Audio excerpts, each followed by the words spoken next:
Imagine a quiet morning in Tokyo, perhaps with the scent of incense lingering in the air. A prominent politician aiming for the highest office makes a solemn visit to Yasukuni Shrine. For many, it's a gesture of national pride, honoring the war dead. But for countless others across Asia and even within Japan, it's a stark reminder of something far darker. A pilgrimage to a place that enshrines not just soldiers but also classic war criminals convicted of unspeakable atrocities. This isn't an isolated incident, it's a recurring scene in Japan's deeply contentious politics of memory. On one side, you have figures like Takaichi Sanae, a leading candidate for prime minister who has not only downplayed the horrors of comfort women, with women forced into sexual slavery, but has actively supported textbook revisions that scrub away these painful truths. She's been photographed with Holocaust deniers and openly admired a book praising Hitler. On the other side, Japan itself has produced incredible voices of conscience.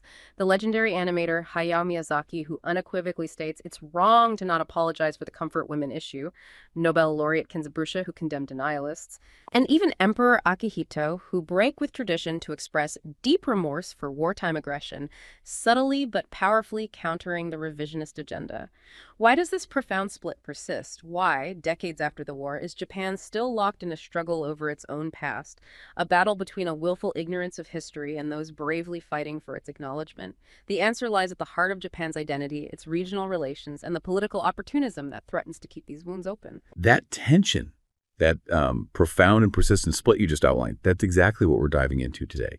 We are just looking at, historical facts in isolation. We're really asking the core question. Why does this struggle for historical truth continue? Why does it keep preventing the kind of, regional stability and deep cooperation we see elsewhere, even 70 plus years after the war? So we're going to examine this whole battle for historical memory through, let's say, three critical lenses. First, we'll look at the machinery of political revisionism. Who's driving it? Figures like Takaichi Sanae, for instance. And what's the immediate damaging diplomatic fallout their actions cause? Second, we'll turn inward, focusing on those courageous counter voices within Japan. The artists, the academics, the activists, people who are really fighting for truth against this nationalist tide. And finally, we'll make a pretty stark comparison, I think. We'll look closely at Germany's institutionalized process for reckoning with its past for Vergangenheitsbewältigung to understand how these two nations handled immense wartime guilt and why their paths diverged so sharply. Okay, so our mission is clear. We need to unpack the mechanics of this politics of memory. It's not just about understanding how history gets distorted inside Japan, but also seeing how it actively shapes present-day regional security and really Japan's fundamental identity on the world stage. Let's get into it.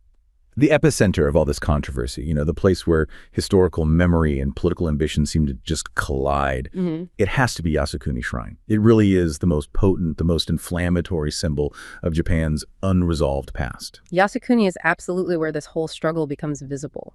You really have to grasp its dual nature to understand the problem fully. I mean, on one hand, it honors about 2.5 million Japanese war dead, going way back to the 19th century, ordinary soldiers who died in service. For their families, it's purely a site of remembrance, of grief. Right, a place for personal mourning. But the huge complication, the game changer, came in 1978, didn't it? That's when those 14 Class A war criminals, the men convicted and executed by the Allied Tribunal for planning and leading the war, for the atrocities they were secretly enshrined there. Exactly, secretly enshrined. And that just changes the entire dynamic. Suddenly, the shrine isn't just a memorial anymore. Symbolically, at least, it becomes a place that seems to affirm the nationalist narrative of the war itself. It suggests that those who led Japan into aggression were somehow honorable martyrs. So when a high-ranking politician visits, they're not just grieving common soldiers anymore. They are, intentionally or not, lending legitimacy to the very men held responsible for Japan's expansionist, militarist agenda. And that seems to be precisely why these visits have become such a political tool, right? Almost a kind of rite of passage for certain right-wing politicians. They use it to boost their nationalist credentials, to appeal to those conservative groups who reject the standard post-war historical view. Precisely. It's politically expedient for them. Yep. And when those high-profile visits happen, think of former Prime Minister Shinzo Abe's visit. The diplomatic shockwaves are immediate. You see harsh criticism instantly from China and South Korea. They don't see remembrance at all. Not at all. They see a deliberate attempt to whitewash the history of aggression, as they put it, a direct challenge to the post-war order. What's always struck me, though, is the U.S. reaction. Japan's main security ally. They don't issue these fiery condemnations. The embassy expresses disappointment, Why such a, well, muted response given who's enshrined there? That specific word choice, disappointment, tells you a lot about geopolitics, often trumping historical justice. The U.S. is obviously committed philosophically to the rule of law, to the outcomes of the Tokyo trials they helped run. But their number one priority, especially now, is maintaining the stability of the U.S.-Japan alliance. Particularly with the challenges from China and North Korea. Exactly. So a stronger condemnation might risk destabilizing the relationship with Japan's leadership, and in Washington's calculation, that's the bigger security risk. So they walk this tightrope. Moral disapproval, yes, but avoiding a full-blown political confrontation. Interesting. Now, before we move off Yasukuni, there's that crucial detail, often missed in all the political noise, the stance of the Japanese imperial family. The emperor and his predecessors, they've pointedly not visited Yasukuni since 1978. Since the year those criminals were enshrined. And that distance is, well, it's a profound statement, even if it's unspoken. The imperial family was central to the pre-war ideology, the source of the military's legitimacy. By staying away, they're consciously creating this kind of moral separation from the political revisionism pushed by some politicians. It's subtle. Very subtle, but powerful. It's a rejection of the shrine's politicized role. It signals maybe that the nation's moral center lies outside that specific nationalist narrative. Okay, let's put a face on the kind of denialism that's actively driving this conflict. We really need to look at political figures like Takaichi Sanae. She's been a prominent, ambitious contender for leadership within the ruling Liberal Democratic Party, the LDP. Takaichi is, you could say, the embodiment of proactive political revisionism. Her career is marked by these specific, intentional acts designed to reshape how Japan remembers its past. Take the comfort women, issued the horrific system of forced sexual slavery run by the Imperial Japanese Army. Yeah. Takaichi has actively tried to downplay the coercion involved. She pushes the revisionist line that these women were basically commercial sex workers, or that the military's direct involvement was somehow minimal. It feels like scrubbing that truth from public memory is a key goal for her. She's explicitly supported textbook revisions that omit or minimize references to this system. It's like trying to erase one of the most painful chapters from the national story being taught to kids. And her actions aren't just limited to history lessons. When she was communications minister, she showed some, well, concerning authoritarian tendencies. She actually went on record back in 2016 suggesting she might shut down TV stations she felt weren't impartial enough. Meaning not deferential enough to the LDP's line. That's certainly how it was interpreted. It suggests a real intolerance for dissenting media voices, which kind of links historical denial with exerting modern political control. It's a pattern. And the sources we looked at also document some deeply unsettling associations. We're talking about enthusiastically endorsing a book that praised Hitler and being publicly photographed with a politician known for Holocaust denial. That goes beyond just debating the Pacific War, doesn't it? It really does. It suggests a consistent alignment with ultranationalist and revisionist thinking that's quite broad. These specific examples are crucial because they show this isn't just some abstract historical debate happening in universities. It's an active political project with clear ideological roots. So the question then becomes, what are the immediate tangible consequences of the sustained political revisionism? How does it actually affect stability in Northeast Asia right now? Experts talk about rigidities. These historical wounds, kept open by politics, actively block crucial diplomatic progress. They sow deep mistrust between these major regional powers. Look at Japan and South Korea. When senior Japanese politicians visit Yasukuni or deny the comfort women history, it just poisons the well, instantly. Any hope for repairing vital economic and security cooperation gets pushed back. How can they effectively coordinate on something volatile like North Korea if they can't agree on basic historical facts and moral responsibility? Exactly. The history issue becomes a political weapon, used domestically perhaps, that prevents necessary strategic alignment.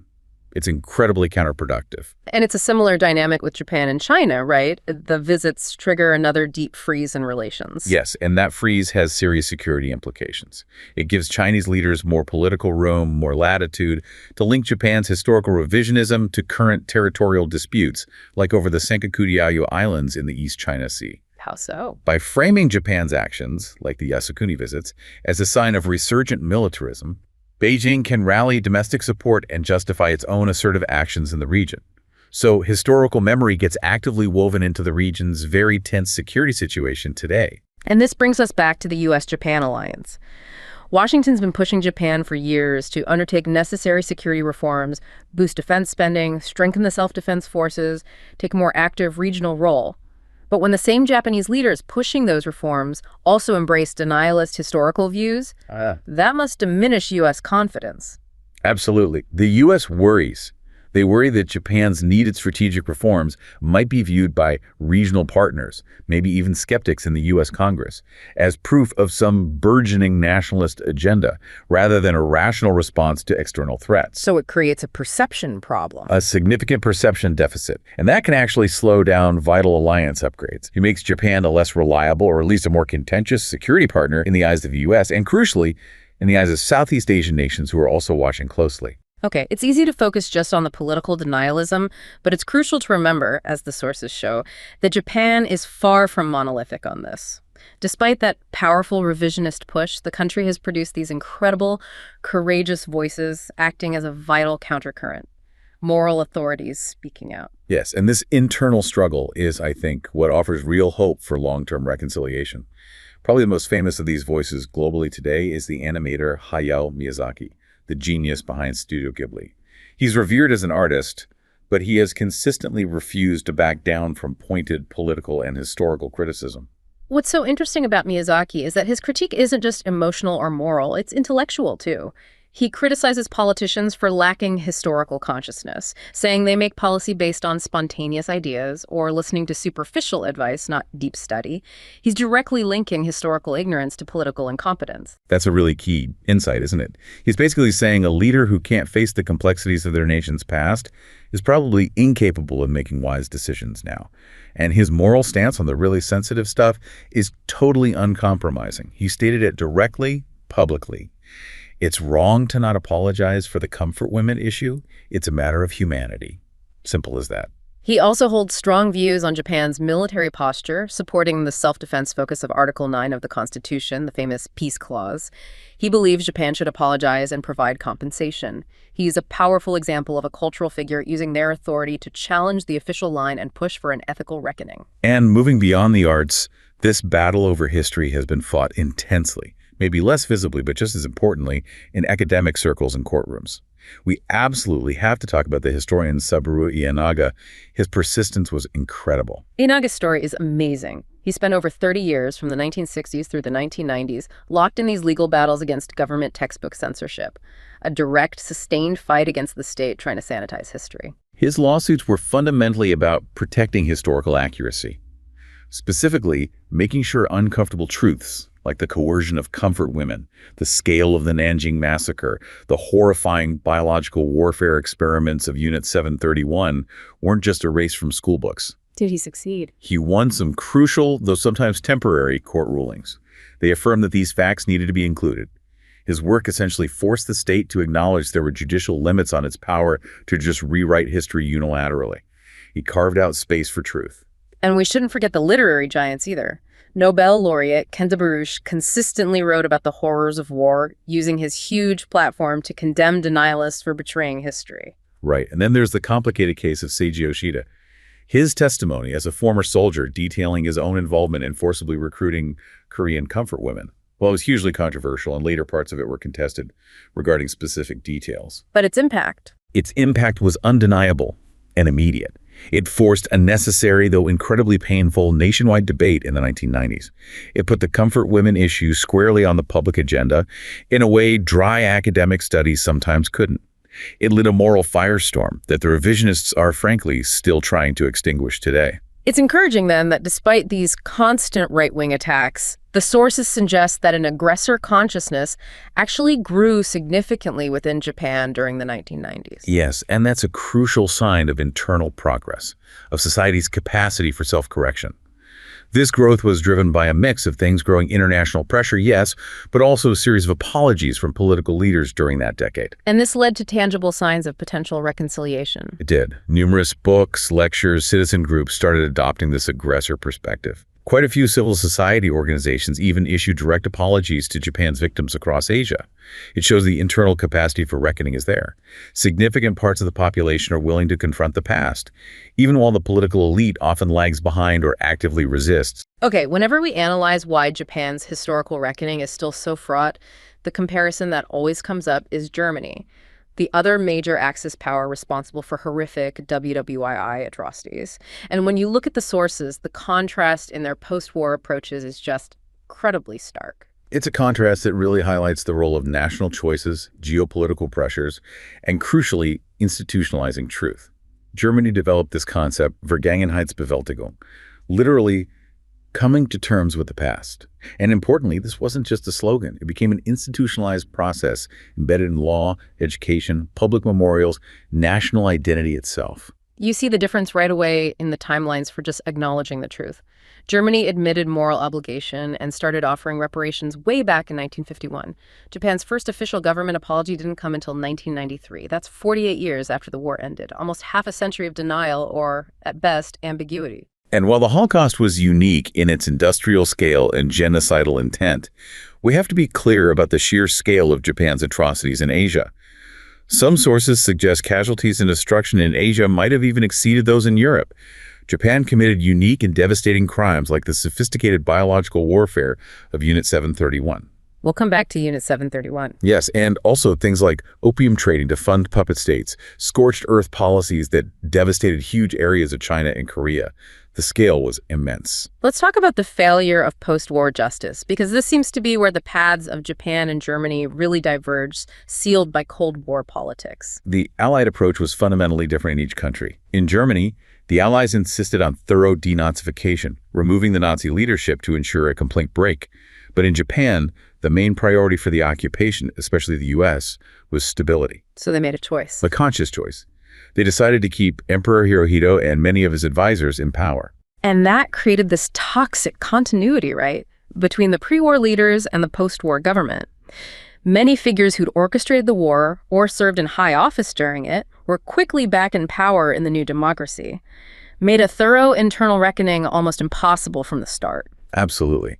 And that's why the Tokyo trials face so much criticism. Many see them as victor's justice, politically motivated. The most glaring example is that Emperor Hirohito wasn't indicted. He wasn't even forced to testify. The highest authority of the wartime state was shielded from accountability. And the Cold War just poured fuel on that fire, making justice even less likely. Totally. By 1948, with China falling to the communists, the strategic game changed completely. The absolute priority became building Japan into a strong anti-communist bastion in Asia.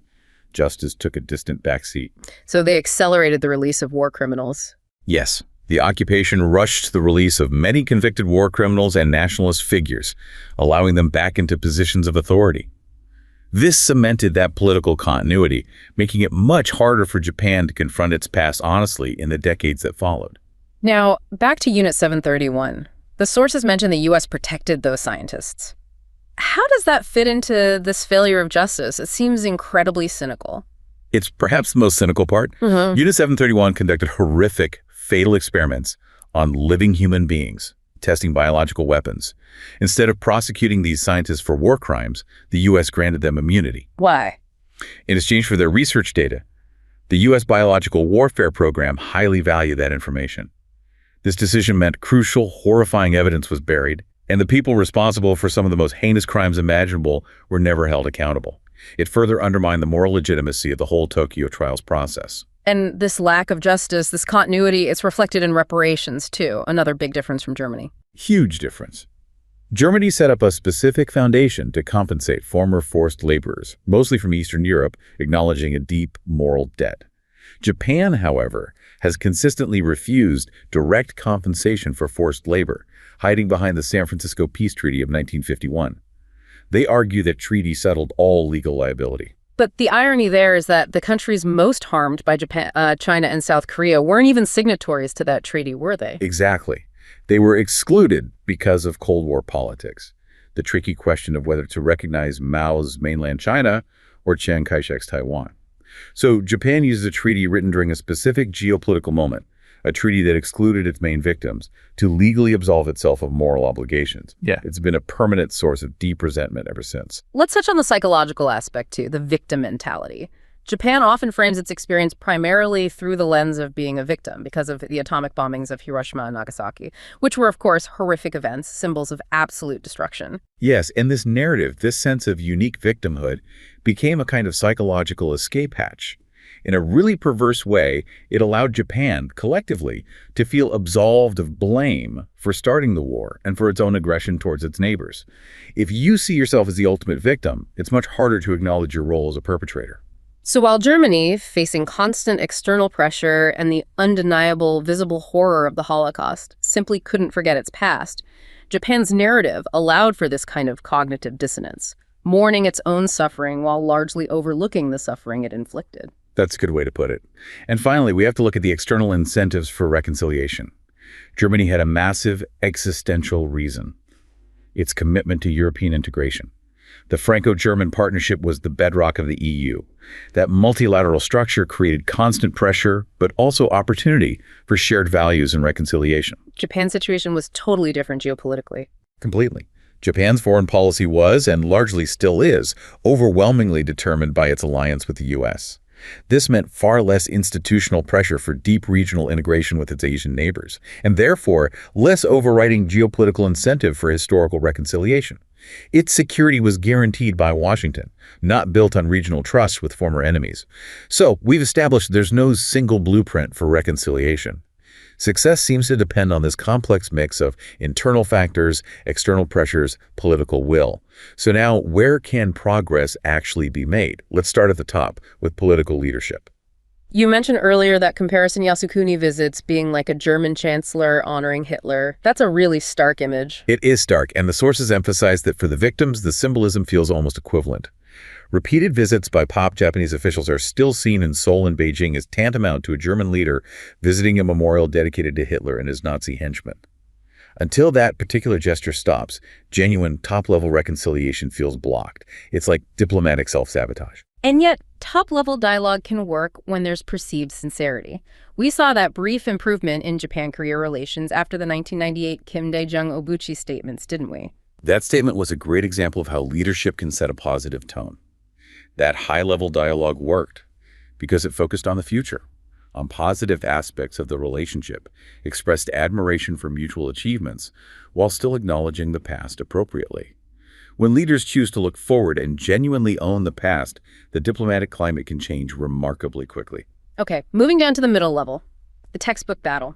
This is so critical because it shapes how future generations understand their nation's past. What are young Japanese students actually learning today? Well, Japanese textbooks generally focus heavily on peace and democracy, mostly through the lens of Japan's own suffering in the war, especially the atomic bombings. But, as the sources note, they often do not write much about what Japan did in its neighboring countries. So, you get a generation committed to peace in principle, but potentially lacking a full understanding of Japan's aggressive history, the scale of atrocities committed by the Imperial Army. That's the risk. It creates a knowledge gap. In contrast, German curricula deal extensively and critically with the Nazi past. It's condemned explicitly. That started relatively early because of Germany's institutionalized reckoning process we discussed. Right. Now, this brings us to maybe the most contentious part of the textbook debate, the Sino-Japanese relationship. The sources mention a strong viewpoint that while Japanese textbooks understate things, Chinese textbooks have sometimes been accused of overstating atrocities to stir up anti-Japanese feeling. That's a serious accusation manipulating history for political ends.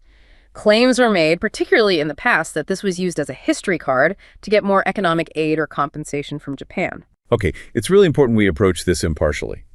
Historical records certainly show governments do mobilize national sentiment sometimes, but we have to ask the question now. Considering the huge ongoing economic growth in both China and South Korea, their relationship with Japan is now much more about competition and coexistence. Is that specific tactic, using history purely for aid, still relevant? It feels like it might be an outdated strategy now. A nation as economically powerful as China today probably has more interest in regional stability and trade than using past grievances just to extract aid. Their national interest seems much more focused on global economic influence. That seems to be the emerging consensus. With their economic strength, using the history card purely for aid becomes strategically less valuable. The focus might shift more towards using history for national identity politics, securing their own narratives, rather than as a simple lever for money. The goal might now be more about establishing a stable political environment by resolving historical issues, albeit on their own terms. But despite all this contention, there are positive efforts toward historical truth happening at this middle level, right? Yes, definitely. Look at the 2005 Joint Textbook Project. This was created by progressive researchers, teachers, ordinary citizens from Japan, China, and Korea working together. Now, it wasn't government authorized, so it's not used in national schools. But its achievement was huge.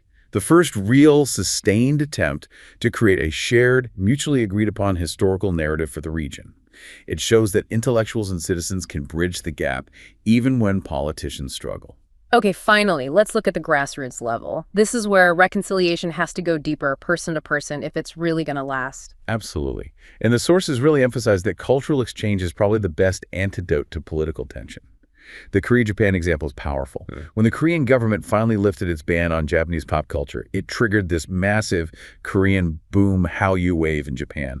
K-pop, films, tourism just exploded. And these cultural shifts really matter, don't they? They build mutual understanding, bypassing the political rhetoric. You get high school exchanges, more tourists seeing the other country firsthand, humanizing the other. Exactly. And similarly, between China and Japan, Chinese is the most popular foreign language after English for Japanese students. Exchanges between scholars, students, ordinary people are increasing. These interactions help people realize that the citizens aren't necessarily defined by the historical revisionism of some of their politicians. But there's a paradox here, isn't there? The sources call it the grassroots paradox. All this positive progress is incredibly fragile. That's the real tragedy, isn't it? How top-down politics can just stomp on bottom-up progress. The grassroots level is super sensitive to the political climate set by leaders. Remember President Kim Dae-jung's visit to Japan in 1998? Public opinion polls in Korea showed a big jump in positive feelings towards Japan. But it didn't last. It stopped dead. Why? Because in 2001, a new, highly revisionist Japanese history textbook appeared, minimizing past aggression. Boom. Progress halted. Political actions at the top can just slam the brakes on cultural understanding at the bottom. It shows how absolutely critical sincerity from leadership really is. So at the end of the day, this search for reconciliation, it's clearly a long-term, multi-generational thing. It depends on collaboration at all levels. You need top leaders setting a sincere, ethical tone. You need educators ensuring the whole truth is taught, even the painful parts. And you need those grassroots exchanges to keep building genuine human understanding. And increasingly, the international community expects this. Accountability for historical atrocities is becoming a moral and political necessity for democratic societies to function and be respected. It's true. And while Japan's history conflict is unique to Asia in many ways, you do see these potentially positive signs: the growth of stable, strong democracies, especially South Korea, the changing geopolitics that are actually strengthening Japan-South Korea strategic ties now out of necessity, perhaps. It offers a chance, maybe, to build that regional core, a core that, as the sources suggest, could eventually mirror that deep Franco-German reconciliation, the very foundation that ultimately allowed for a truly integrated and hopefully peaceful East Asia.